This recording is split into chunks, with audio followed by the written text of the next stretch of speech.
ഇനി നമുക്ക് എസ് ബ്ലോക്കിൻ്റെ സവിശേഷതകൾ, അതുപോലെ പി ബ്ലോക്കിൻ്റെ സവിശേഷതകൾ, ഡി ബ്ലോക്കിൻ്റെ സവിശേഷതകൾ, എഫ് ബ്ലോക്കിൻ്റെ സവിശേഷതകൾ, ഇത്രയും കാര്യങ്ങൾ കൂടി പഠിച്ചാൽ ഈ അധ്യായത്തിലെ പ്രധാന ആശയങ്ങൾ അവസാനിക്കും. അതിനുശേഷം ഇതുമായി ബന്ധമുള്ള ചോദ്യങ്ങൾ എങ്ങനെ വരും എന്നുള്ള ചില രീതികളും നിങ്ങൾക്ക് പരിചയപ്പെടുത്തുന്നതായിരിക്കും. നമുക്ക് എസ് ബ്ലോക്കിൻ്റെ ചില സവിശേഷതകൾ, വളരെ പ്രധാനപ്പെട്ട ചില ആശയങ്ങളാണ് നിങ്ങളുടെ മുമ്പിൽ അവതരിപ്പിക്കുന്നത്. ഒന്ന്, അതിൻ്റെ സ്ഥാനം കൃത്യമായി അറിഞ്ഞിരിക്കണം. നമുക്കറിയാം എസ് ബ്ലോക്ക് എന്ന് പറയുന്നത് ഒന്നാം ഗ്രൂപ്പിലെ ആൽക്കലി ലോഹങ്ങളും രണ്ടാം ഗ്രൂപ്പിലെ ആൽക്കലൈൻ എർത്ത് ലോഹങ്ങളുമാണെന്ന് വളരെ വ്യക്തമായി അറിയും. രണ്ടാമത്തെ ഒരു സവിശേഷത, അവയെല്ലാം ലോഹങ്ങളാണ്. 3, അവയ്ക്ക് താഴ്ന്ന അയോണീകരണ ഊർജവും ഇലക്ട്രോൺ നെഗറ്റിവിറ്റിയും ഉണ്ടായിരിക്കും. താഴ്ന്ന അയോണീകരണ ഊർജവും ഇലക്ട്രോൺ നെഗറ്റിവിറ്റിയും ഉണ്ടായിരിക്കും. അടുത്ത ആശയം, അവയ്ക്കെല്ലാം അറ്റോമിക ആരം, അറ്റോമിക് റേഡിയസ് ഏറ്റവും ഉയർന്നതായിരിക്കും. കാരണം അവയെല്ലാം ലോഹങ്ങളായിരിക്കുമല്ലോ.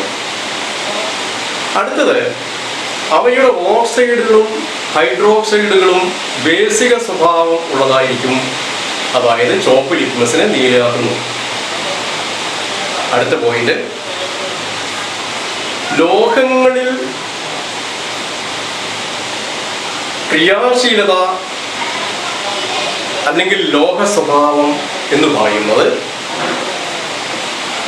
ആറ്റത്തിന്റെ വലിപ്പം കൂടുമ്പോൾ കൂടുന്നു, ആറ്റത്തിന്റെ വലിപ്പം കുറയുമ്പോൾ കുറയുന്നു. വളരെ പ്രധാനപ്പെട്ട ഒരു ആശയമാണ്. കൺഫ്യൂഷൻ വരാതിരിക്കാൻ വേണ്ടി പറയുന്നു. ലോഹങ്ങളുടെ ക്രിയാശീലത അഥവാ ലോഹീയ സ്വഭാവം എന്ന് പറയുന്നത് ആറ്റത്തിന്റെ വലിപ്പം കൂടുമ്പോൾ കൂടുന്നു, വലിപ്പം കുറയുമ്പോൾ കുറയുന്നു. അത് നമ്മൾ നേരെ പറയുന്നു. കൂടുമ്പോൾ കൂടുന്നു, കുറയുമ്പോൾ കുറയുന്നു. അതുകൊണ്ട് ഒരു ഗ്രൂപ്പിൽ താഴേക്ക് വരുമ്പോൾ ആറ്റത്തിന്റെ വലിപ്പം കൂടുന്നു എന്നും പീരീഡിൽ വലത്തോട്ട് ചെല്ലുമ്പോൾ ആറ്റത്തിന്റെ വലിപ്പം കുറയുന്നു എന്നും നമുക്കറിയാം. അപ്പോൾ നമുക്കറിയാം ഗ്രൂപ്പിൽ താഴേക്ക് വരുമ്പോൾ ലോഹങ്ങളിൽ ക്രിയാശീലത, റിയാക്ടിവിറ്റി കൂടി വരുന്നു. കാരണം വലിപ്പം കൂടി വരുന്നു. എന്നാൽ പീരീഡിൽ ഇടത്തു നിന്ന് വലത്തോട്ട് ചെല്ലുമ്പോൾ ആറ്റത്തിന്റെ വലിപ്പം കുറഞ്ഞു വരുന്നത് കൊണ്ട് റിയാക്ടിവിറ്റി അല്ലെങ്കിൽ ക്രിയാശീലത കുറഞ്ഞു വരുന്നു. ഇതാണ് നമ്മൾ അറിഞ്ഞിരിക്കേണ്ട വളരെ പ്രധാനപ്പെട്ട ഒരു പോയിന്റ്. ഈ എസ് ബ്ലോക്ക് മൂലങ്ങൾക്ക് താഴ്ന്ന അയോണീകരണ ഊർജം ഉണ്ടെന്ന് നാം പറഞ്ഞു. ഇനി അയോണീകരണ ഊർജം, ഇലക്ട്രോൺ നെഗറ്റിവിറ്റി, അലോഹ സ്വഭാവം എന്നിവ പറയുമ്പോൾ നാം തിരിച്ചു പറയണം. എന്ന് പറഞ്ഞാൽ ആറ്റത്തിന്റെ വലിപ്പം കൂടുമ്പോൾ അയോണീകരണ സ്വഭാവം കുറയുന്നു, ആറ്റത്തിന്റെ വലിപ്പം കുറയുമ്പോൾ അയോണീകരണ സ്വഭാവം കൂടുന്നു. അതുപോലെ ഇലക്ട്രോൺ നെഗറ്റിവിറ്റിയും നമ്മൾ അങ്ങനെ തന്നെ പറയുന്നു. ആറ്റത്തിന്റെ വലിപ്പം കൂടുമ്പോൾ ഇലക്ട്രോൺ നെഗറ്റിവിറ്റി കുറയുന്നു, വലിപ്പം കുറയുമ്പോൾ ഇലക്ട്രോൺ നെഗറ്റിവിറ്റി കൂടി വരും. അലോഹ സ്വഭാവം പറയുമ്പോഴും അങ്ങനെ തിരിച്ചു പറയണം. ആറ്റത്തിന്റെ വലിപ്പം കുറയുമ്പോൾ അലോഹ സ്വഭാവം കൂടി വരുന്നു, വലിപ്പം കൂടുമ്പോൾ അലോഹ സ്വഭാവം കുറഞ്ഞു വരുന്നു. ഈ പോയിന്റുകൾ, അതായത് ലോഹ സ്വഭാവം എന്ത് അല്ലെങ്കിൽ ക്രിയാശീലത, ലോഹത്തിന്റെ ക്രിയാശീലത അല്ലെങ്കിൽ ലോഹ സ്വഭാവം പറയുമ്പോൾ മാത്രം വലിപ്പം കൂടുമ്പോൾ കൂടുന്നു, വലിപ്പം കുറയുമ്പോൾ കുറയുന്നു എന്ന് നിങ്ങൾ പറയണം. ബാക്കി എന്ത് പറഞ്ഞാലും തിരിച്ചു പറഞ്ഞാൽ അതൊരു ടെക്നിക്കാണ്. അതായത് കൺഫ്യൂഷൻ വരാതിരിക്കാൻ വേണ്ടി ഞാൻ പറഞ്ഞു എന്നേ ഉള്ളൂ. ഇലക്ട്രോൺ നെഗറ്റിവിറ്റി പറയുമ്പോഴും അയോണീകരണ ഊർജം പറയുമ്പോഴും അലോഹ സ്വഭാവം പറയുമ്പോഴും വലിപ്പം കൂടുമ്പോൾ കുറയുന്നു, വലിപ്പം കുറയുമ്പോൾ കൂടുന്നു തിരിച്ചു പറഞ്ഞാൽ മതി. അപ്പോൾ നിങ്ങളുടെ കൺഫ്യൂഷൻ മാറിയെന്ന് വിശ്വസിക്കുന്നുണ്ട്. അപ്പോൾ ഇത്രയും കാര്യങ്ങൾ അവയുടെ ഒരു പോയിന്റ് കൂടിയുണ്ട്. അതിന്റെ സംയുക്തങ്ങൾ, എസ് ബ്ലോക്ക് മൂലകത്തിന്റെ സംയുക്തങ്ങളെല്ലാം അയോണിക സ്വഭാവം ഉള്ളവയാണ് എന്നുകൂടി നിങ്ങൾ അറിഞ്ഞിരിക്കണം. അപ്പൊ ഇത്രയുമാണ് നമ്മുടെ എസ് ബ്ലോക്കിന്റെ പ്രധാനപ്പെട്ട സവിശേഷതകളായി നമുക്ക് ചൂണ്ടിക്കാണിക്കാനുള്ളത്. അതായത് അതിന്റെ സ്ഥാനം കൃത്യമായി അറിഞ്ഞിരിക്കണം, അതിന്റെ എസ് ബ്ലോക്ക് മൂലകത്തിന്റെ സവിശേഷതകളായതുകൊണ്ട് ഓക്സൈഡുകളും ഹൈഡ്രോക്സൈഡുകളും ബേസിക സ്വഭാവം കാണിക്കുന്നു. താഴ്ന്ന അയോണീകരണ ഊർജം, താഴ്ന്ന ഇലക്ട്രോനെഗറ്റിവിറ്റി, അതുപോലെ അവയ്ക്കെല്ലാം ഉയർന്ന അറ്റോമിക ഭാരമുണ്ടായിരിക്കും, വലിപ്പം കൂടുതലായിരിക്കും. അതിൻ്റെ സംയുക്തങ്ങൾക്ക് അയോണിക സ്വഭാവം ഉണ്ടായിരിക്കും. അവയെല്ലാം ലോഹങ്ങളായിരിക്കും. ലോഹങ്ങളിൽ ക്രിയാശീലത പറയുമ്പോൾ വലിപ്പം കൂടുമ്പോൾ കൂടുന്നു, വലിപ്പം കുറയുമ്പോൾ കുറയുന്നു, നേരെ പറയുന്നു. ബാക്കിയുള്ള എല്ലാം പറയുമ്പോൾ നാം തിരിച്ചു പറയുന്നു. അപ്പോൾ എസ് ബ്ലോക്കിന്റെ സവിശേഷതകൾ ഇത്രയും മാത്രമേ ഉള്ളൂ. ഇതുമായി ബന്ധമുള്ള ചോദ്യങ്ങൾ നിങ്ങളുടെ ക്വസ്റ്റ്യൻ പേപ്പറിൽ കാണുവാനുള്ള സാധ്യത വളരെ കൂടുതലാണ്. ഇനി പി ബ്ലോക്കിന്റെ സവിശേഷതകളിലേക്ക് നമുക്ക് പോകാം. പി ബ്ലോക്കിന്റെ സവിശേഷതകൾ എന്ന് പറയുന്നത് വളരെ ലളിതമാണ്. ആദ്യമായി അതിന്റെ സ്ഥാനം അറിഞ്ഞിരിക്കണം. എവിടെയാണ് പി ബ്ലോക്ക് കാണപ്പെടുന്നത്? നമ്മൾ നേരത്തെ പഠിച്ചല്ലോ. 13ാം ഗ്രൂപ്പ് മുതൽ 18ാമത്തെ ഗ്രൂപ്പ് വരെയുള്ള ഗ്രൂപ്പിലെ മൂലകങ്ങളെയാണ് പി ബ്ലോക്ക്. കാരണം ലാസ്റ്റ് ഇലക്ട്രോണുകൾ കാണപ്പെടുന്നത് പി സബ്റ്റിലാണ്. അതിന്റെ സവിശേഷതകൾ എന്ന് പറയുന്നത്, ഈ മൂലകങ്ങളിൽ ഖരാവസ്ഥയിലുള്ള മൂലകങ്ങളുണ്ട്, ദ്രാവകാവസ്ഥയിലുള്ള മൂലകങ്ങളുണ്ട്, വാതകാവസ്ഥയിലുള്ള മൂലകങ്ങളുണ്ട്, ലോഹങ്ങളുണ്ട്, അലോഹങ്ങളുണ്ട്, ഉപലോഹങ്ങളുണ്ട്, ഉത്കൃഷ്ട മൂലകങ്ങളുണ്ട്. അപ്പൊ എല്ലാം ഉൾക്കൊള്ളുന്ന ഒരു മൂലകമാണ് പി ബ്ലോക്ക് മൂലകങ്ങൾ എന്ന് പറയുന്നത്. പി ബ്ലോക്ക് മൂലകങ്ങളുടെ സവിശേഷതകൾ നമ്മുടെ രണ്ടാമത്തെ പോയിന്റ് ഇതാണ്. അടുത്ത പോയിന്റ്, ഒരു മൂലകം ഉത്കൃഷ്ട മൂലകം ആണോ അല്ലെങ്കിൽ 18ാം ഗ്രൂപ്പിലെ മൂലകം ആണോ എന്നെങ്ങനെ കണ്ടുപിടിക്കാം എന്നുള്ളതാണ്. അതായത് അവസാനത്തെ പി സബ്ഷെല്ലിൽ 6 ഇലക്ട്രോൺസ് ഉണ്ടെങ്കിൽ ആ മൂലകം 12+6 18ാം ഗ്രൂപ്പിലാണെന്ന് മനസ്സിലാക്കാം. അപ്പൊ 18ാം ഗ്രൂപ്പിലെ ഉത്കൃഷ്ട മൂലകം അല്ലെങ്കിൽ നോബിൾ ഗ്യാസ്, അലസവാദങ്ങൾ എന്നൊക്കെ പറയുന്നത്, ആ മൂലകത്തെ തിരിച്ചറിയാൻ സബ്ഷെൽ ഇലക്ട്രോൺ വിന്യാസം എഴുതിയതിനു ശേഷം അവസാനത്തെ പിയിൽ 6 ഇലക്ട്രോൺ ഉണ്ട് എങ്കിൽ തീർച്ചയായിട്ടും അത് ഉത്കൃഷ്ട മൂലകമാണെന്ന് മനസ്സിലാക്കിയാൽ മതി. അടുത്ത ഒരു സവിശേഷത എന്ന് പറയുന്നത്, പി ബ്ലോക്കിന്റെ സവിശേഷത എന്ന് പറയുന്നത്, ഈ മൂലകങ്ങളിൽ ചില മൂലകങ്ങൾക്ക് പോസിറ്റീവ് ഓക്സീകരണാവസ്ഥ ഉണ്ടായിരിക്കും. കാരണം അവയെല്ലാം ലോഹ സ്വഭാവം ഉള്ളവയായിരിക്കും. എന്നാൽ ഭൂരിഭാഗം വരുന്ന മൂലകങ്ങൾക്കും നെഗറ്റീവ് ഓക്സീകരണാവസ്ഥ ഉണ്ടായിരിക്കും. ഉദാഹരണമായി പറഞ്ഞാൽ, പോസിറ്റീവ് ഓക്സീകരണാവസ്ഥയുള്ള മൂലകമാണ് അലൂമിനിയം Al3+, അതുപോലെ ആന്റിമണി Sb2+. ഇത്തരം മൂലങ്ങളൊക്കെ പോസിറ്റീവ് ഓക്സീകരണാവസ്ഥയുള്ള മൂലങ്ങളായിരിക്കും. നേരെ മറിച്ച് fluorine F-1, chlorine Cl-1, oxygen O2-, ഇങ്ങനെയുള്ള ചില മൂലകങ്ങളെല്ലാം നെഗറ്റീവ് ഓക്സീകരണാവസ്ഥ ഉള്ള മൂലകങ്ങളായിരിക്കും. ഇവയിൽ ഖരാവസ്ഥയിലുള്ള മൂലകങ്ങളും ദ്രാവകാവസ്ഥയിലുള്ള മൂലകങ്ങളും വാതകാവസ്ഥയിലുള്ള മൂലകങ്ങളും നിങ്ങൾക്ക് വ്യക്തമായി കണ്ടുപിടിക്കാൻ കഴിയുമല്ലോ. അപ്പോൾ ഇത്രയും മാത്രമേ പി ബ്ലോക്കിന്റെ സവിശേഷതകളായി നമുക്ക് ചൂണ്ടിക്കാണിക്കാനുള്ളൂ. അപ്പോൾ നമ്മൾ ഇതുവരെ എസ് ബ്ലോക്കിന്റെയും പി ബ്ലോക്കിന്റെയും സവിശേഷതകൾ നാം കണ്ടു കഴിഞ്ഞു. അപ്പോൾ നമ്മൾ എസ് ബ്ലോക്കിന്റെയും പി ബ്ലോക്കിന്റെയും സവിശേഷതകൾ നാം കണ്ടു. അടുത്തതായി നമുക്ക് ഡി ബ്ലോക്കിന്റെ സവിശേഷതകൾ, വളരെ പ്രധാനപ്പെട്ട ചില ആശയങ്ങളാണ് നമ്മൾ ഇവിടെ ചർച്ച ചെയ്യുന്നത്. ഡി ബ്ലോക്കിന്റെ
മറ്റൊരു ഉദാഹരണമാണ് ഇരുമ്പ്.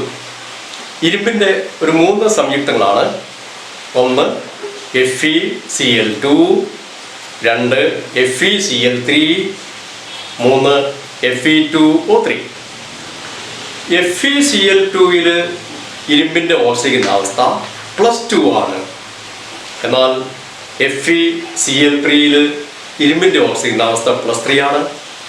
അതുപോലെ Fe2O3ൽ ഇരുമ്പിൻ്റെ ഓക്സിജൻ അവസ്ഥ +3 ആണ്. ഇവിടെയും ഒരേ മൂലകം തന്നെ വ്യത്യസ്തമായ ഓക്സിജൻ അവസ്ഥ കാണിക്കുന്നു. അതുകൊണ്ട് ഡി ബ്ലോക്ക് മൂലകത്തിൻ്റെ വളരെ പ്രധാനപ്പെട്ട ഒരു സവിശേഷതയാണ് ഒരേ മൂലകം തന്നെ വ്യത്യസ്തമായ വാലൻസി അല്ലെങ്കിൽ ഓക്സിജൻ അവസ്ഥ കാണിക്കുന്നു. ഇനി എന്തുകൊണ്ട് ഡി ബ്ലോക്ക് മൂലകങ്ങൾ വ്യത്യസ്തമായ ഓക്സിജൻ അവസ്ഥ കാണിക്കുന്നു എന്നുകൂടി നിങ്ങൾ അറിഞ്ഞിരിക്കണം. അതായത് ഡി ബ്ലോക്ക് മൂലകത്തിന്റെ ഇലക്ട്രോണിക് കോൺഫിഗറേഷൻ എഴുതിയതിനു ശേഷം ഊർജം കൂടി വരുന്ന ക്രമത്തിൽ നമ്മൾ എഴുതുക. അതിനുശേഷം മുഖ്യ ഷെല്ലുകൾ അടുത്തു വരുന്ന രീതിയിൽ ഒരു പുനർക്രമീകരണം നടത്തണം എന്ന് നാം നേരത്തെ പറഞ്ഞു. അങ്ങനെ വരുമ്പോൾ ഇലക്ട്രോൺ ഫില്ലിംഗ് നടക്കുന്ന ബാഹ്യതമ എസ് സബ്ഷെല്ലിലെയും പെനാൾട്ടിമേറ്റ് ഡി സബ്ഷെല്ലിലെയും ഇലക്ട്രോൺസിന്റെ ഊർജ നിലയിൽ കാര്യമായ അന്തരമില്ല എന്നുള്ളതാണ് അതിന്റെ കാരണം. ഞാൻ വീണ്ടും റിപ്പീറ്റ് ചെയ്ത് പറയുന്നു. ബാഹ്യതമ എസ് സബ്ഷെല്ലിലെയും ഉള്ളിലെ ഡി സബ്ഷെല്ലിലെയും ഇലക്ട്രോണിന്റെ ഊർജത്തിൽ കാര്യമായ വ്യത്യാസം ഇല്ലാത്തതുകൊണ്ട് ഈ മൂലകങ്ങൾ രാസമാറ്റങ്ങളിൽ പങ്കെടുക്കുമ്പോൾ ബാഹ്യതമ എസ് സബ്ഷെല്ലിലെ ഇലക്ട്രോൺ മാത്രമായോ ചിലപ്പോൾ ബാഹ്യതമ എസ് സബ്ഷെല്ലിലെ ഇലക്ട്രോണും ഡി സബ്ഷെല്ലിലെ ഇലക്ട്രോണും കൂടിയോ രാസമാറ്റങ്ങളിൽ പങ്കെടുക്കാറുണ്ട്. അങ്ങനെ പങ്കെടുക്കുന്ന ഇലക്ട്രോണിന്റെ നമ്പർ അനുസരിച്ച് ഓക്സിജൻ അവസ്ഥയെ മാറിക്കൊണ്ടിരിക്കുന്നു. അതുകൊണ്ടാണ് ഡി ബ്ലോക്ക് മൂലകങ്ങൾ വ്യത്യസ്തമായ ഓക്സിജൻ അവസ്ഥ കാണിക്കുന്നത്. ഇതാണ് ഒരു സവിശേഷത. അടുത്ത സവിശേഷത എന്ന് പറയുന്നത് സാധാരണ ഒരു ഗ്രൂപ്പിലുള്ള എല്ലാ മൂലകങ്ങളും സമാന സ്വഭാവം കാണിക്കുന്നു എന്ന് നമുക്കറിയാം.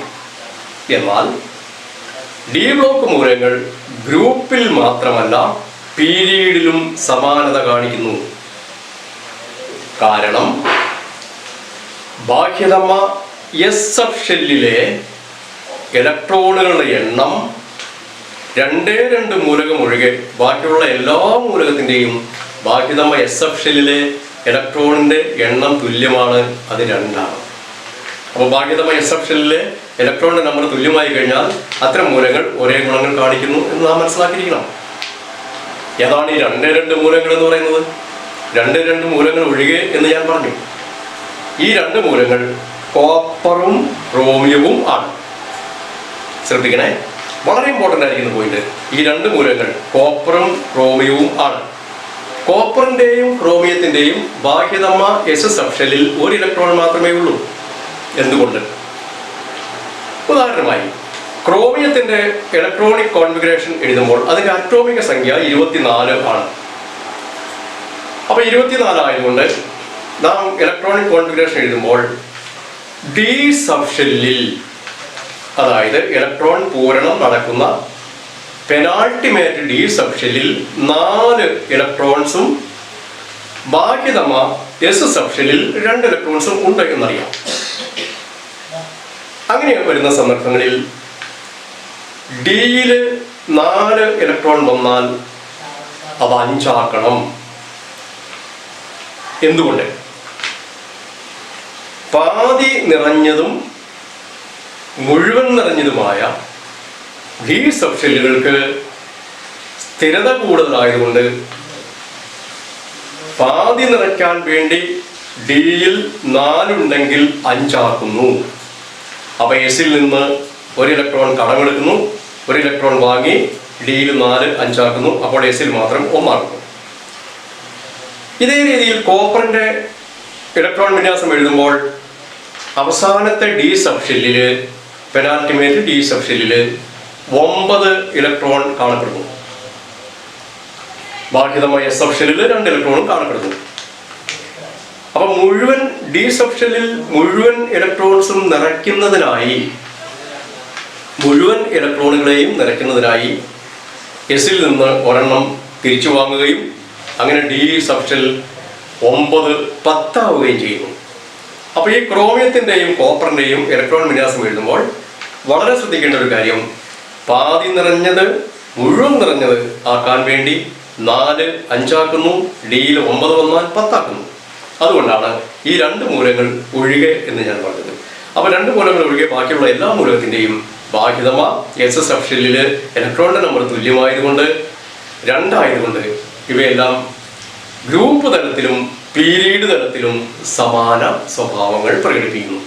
ഇതാണ് അതിന് മറ്റൊരു സവിശേഷത എന്ന് പറയുന്നത്. അടുത്ത പോയിന്റ്, ഈ മൂലകങ്ങളുടെ എല്ലാ സംയുക്തങ്ങൾക്കും, മിക്കവാറും എല്ലാ സംയുക്തങ്ങൾക്കും നിറമുള്ളവയായിരിക്കും. കാരണം അവയുടെ അയോണുകൾക്ക് നിറമുണ്ട്. ഉദാഹരണമായി കോപ്പർ സൾഫേറ്റ് നീല നിറമാണ്. അതുപോലെ പൊട്ടാസ്യം പെർമാംഗനേറ്റ് പർപ്പിൾ നിറം അല്ലെങ്കിൽ ഊത നിറം എന്നൊക്കെ പറയും. ഫെറസ് സൾഫേറ്റ് ലൈറ്റ് ഗ്രീൻ ഇളം പച്ച. അമോണിയം ഡൈക്രോമേറ്റ് ഓറഞ്ച് നിറമാണ്. അങ്ങനെയുള്ള ചില കാര്യങ്ങൾ കൂടി നമ്മൾ ഓർത്തിരിക്കണം. കാരണം ഈ മൂലകങ്ങളുടെ അയോണുകൾക്ക് നിറമുണ്ട്. അടുത്ത ഒരു സവിശേഷത എന്ന് പറയുന്നത് അവയെല്ലാം ഉൽപ്രേരക സ്വഭാവങ്ങൾ കാണിക്കുന്നു. ഉൽപ്രേരക സ്വഭാവം കാണിക്കുന്നു. ഒരു 2-3 എക്സാമ്പിൾ കൂടി നിങ്ങളുടെ മനസ്സിലേക്ക് ഓർത്തിരുന്നാൽ വളരെ നല്ലത്. ഉദാഹരണമായി സമ്പർക്ക പ്രക്രിയ മൂലം സൾഫ്യൂരിക് ആസിഡ് നിർമ്മിക്കുമ്പോൾ ഉൽപ്രേരകമായി വനേഡിയം പെന്റോക്സൈഡ് ഉപയോഗിക്കുന്നു. മറ്റൊരു ഉദാഹരണം, ഹേബർ പ്രക്രിയ മൂലം അമോണിയ നിർമ്മിക്കുമ്പോൾ സ്പോഞ്ചി അയേൺ ഉൽപ്രേരകമായി ഉപയോഗിക്കുന്നു. മറ്റൊരു പോയിന്റ്, വനസ്പതി നിർമ്മാണത്തിന് എണ്ണകളുടെ ഹൈഡ്രോജനേഷൻ നടത്തി വനസ്പതി നിർമ്മിക്കാൻ നിക്കല് ഉൽപ്രേരകമായി ഉപയോഗിക്കുന്നു. ഈ 2-3 എക്സാമ്പിൾ നിങ്ങളുടെ മനസ്സിലുണ്ടെങ്കിൽ ഏറ്റവും നന്ന്. അപ്പോൾ ഇത്രയും സവിശേഷതകളാണ് ഡി ബ്ലോക്ക് മൂലകങ്ങൾക്ക് നമുക്ക് പറയാനുള്ളത്. ഒന്നാമത്തെ പോയിന്റ്, അതിൻ്റെ സ്ഥാനം നിങ്ങൾക്കറിയാം. രണ്ടാമത്തെ പോയിന്റ്, അവയെല്ലാം ലോഹങ്ങളാണ്. 3, അവ വ്യത്യസ്തമായ ഓക്സിജനാവസ്ഥ കാണിക്കുന്നു. എന്തുകൊണ്ട്? 4, അവ തിരശ്ചീനമായ അല്ലെങ്കിൽ ഗ്രൂപ്പ് തലത്തിലും പീരീഡ് തലത്തിലും സമാന സ്വഭാവങ്ങൾ കാണിക്കുന്നു. എന്തുകൊണ്ട്?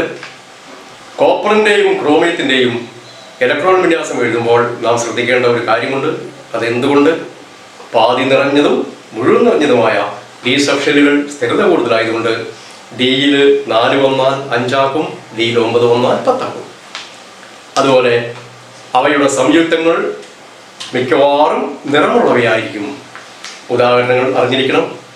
ഉൽപ്രേരക സ്വഭാവം കൂടി അറിഞ്ഞു കഴിഞ്ഞാൽ ഈ ഡി ബ്ലോക്ക് മൂലകങ്ങളുടെ സവിശേഷതകൾ ഏതാണ്ട് ആയിക്കഴിഞ്ഞു. അടുത്ത സവിശേഷത എന്ന് പറയുന്നത് അടുത്ത എഫ് ബ്ലോക്കിന്റെ സവിശേഷതകൾ കൂടി പറയുമ്പോൾ ഏതാണ്ട് ഈ പാഠഭാഗം അവസാനിക്കും. 1, എഫ് ബ്ലോക്കിന്റെ പൊസിഷൻ, അതായത് 6ാം പീരീഡിലെ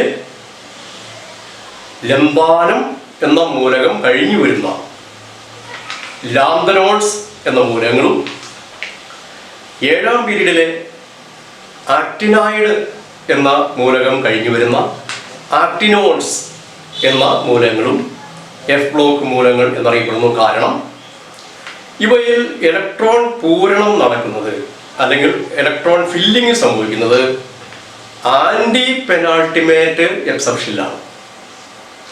ഓക്കെ, അതുകൊണ്ട് ഈ മൂലകങ്ങളെ നാം എഫ് ബ്ലോക്ക് മൂലകങ്ങൾ എന്ന് പറയുന്നു. നമുക്കറിയാം അതിൻ്റെ സവിശേഷതകൾ എന്ന് പറയുന്നത് ഇവയും ഡി ബ്ലോക്ക് മൂലകങ്ങളെ പോലെ വ്യത്യസ്തമായ ഓക്സീകരണാവസ്ഥ കാണിക്കുന്നു. രണ്ടാമത്തെ സവിശേഷത എന്ന് പറയുന്നത് ആക്ടിനൈഡുകൾ ഭൂരിഭാഗം വരുന്ന മൂലകങ്ങളും റേഡിയോ ആക്റ്റീവാണ്, മനുഷ്യനിർമ്മിതവുമാണ്. മൂന്നാമത്തെ പോയിന്റ്, ഇവയെല്ലാം ന്യൂക്ലിയർ റിയാക്ടറുകളിൽ ഇന്ധനമായി ഭൂരിഭാഗം വരുന്ന മൂലകങ്ങളും ഉപയോഗിക്കുന്നു. എക്സാമ്പിൾ യുറേനിയം, തോറിയം, പ്ലൂട്ടോണിയം എന്നീ മൂലകങ്ങൾ ന്യൂക്ലിയർ റിയാക്ടറുകളിൽ ഇന്ധനമായി ഉപയോഗിക്കുന്നു. അടുത്ത പോയിന്റ്, പെട്രോളിയം ഇൻഡസ്ട്രിയിൽ ഉൽപ്രേരകമായി ഇവയിലെ ഭൂരിഭാഗം മൂലകങ്ങളും ഉപയോഗിക്കാറുണ്ട്. അങ്ങനെയുള്ള ചില സവിശേഷതകൾ മാത്രമാണ് എഫ് ബ്ലോക്ക് മൂലകങ്ങൾക്ക് നമുക്ക് പഠിക്കാനുള്ളത്. അപ്പോൾ ഏതാണ്ട് മിക്കവാറും ഈ പാഠഭാഗത്തിലെ പ്രധാന ആശയങ്ങൾ നമ്മൾ ചർച്ച ചെയ്ത് കഴിഞ്ഞു. നമ്മൾ ആറ്റം മുതൽ ആരംഭിച്ചു, ഇലക്ട്രോൺ വിന്യാസം എഴുതാൻ പഠിച്ചു, ബ്ലോക്ക് കാണാൻ പഠിച്ചു, period, group, valency, oxidation state, ഓക്സിജനാവസ്ഥ എന്നിവയെല്ലാം കാണാൻ പഠിച്ചു. അതിനുശേഷം നമ്മൾ എസ് ബ്ലോക്കിൻ്റെയും പി ബ്ലോക്കിൻ്റെയും ഡി ബ്ലോക്കിൻ്റെയും എഫ് ബ്ലോക്കിൻ്റെയും ചില സവിശേഷതകൾ നമ്മൾ ചർച്ച ചെയ്തു. എസ് ബ്ലോക്കിൻ്റെ കുറേ സവിശേഷതകൾ, പി ബ്ലോക്കിൻ്റെ സവിശേഷതകൾ, ഡി ബ്ലോക്കിൻ്റെ സവിശേഷതകൾ, അതിന് വളരെ പ്രധാനപ്പെട്ട പോയിന്റുകൾ നമ്മൾ അറിഞ്ഞിരിക്കണം. അതുപോലെ ലാസ്റ്റ് എഫ് ബ്ലോക്കിൻ്റെ ചില സവിശേഷതകൾ. അപ്പോൾ ഇത്രയും പാഠഭാഗങ്ങളിലെ ഇത്രയും ആശയങ്ങൾ അറിഞ്ഞു വെച്ചാൽ ഇനി പരീക്ഷയ്ക്ക് വരുന്ന രീതിയിലുള്ള ക്വസ്റ്റ്യൻസ് ഒക്കെ നിങ്ങൾക്ക് പല സന്ദർഭങ്ങളിലായി നിങ്ങൾക്ക് ലഭിക്കുന്നുണ്ടാവും. നിങ്ങൾ സ്വയമായിട്ട് ചെയ്യുന്നുണ്ടാവും, പ്രാക്ടീസ് ചെയ്യിപ്പിക്കുന്നുണ്ടാവും. അതെല്ലാം ചെയ്തു വരുമ്പോൾ നിങ്ങൾക്ക് ഏതാണ്ട് ഈ പാഠത്തിലുള്ള മുഴുവൻ ചോദ്യങ്ങൾക്കും ഉത്തരം എഴുതാൻ കഴിയും എന്നുള്ള പ്രതീക്ഷിക്കുന്നു. Okay, thank you.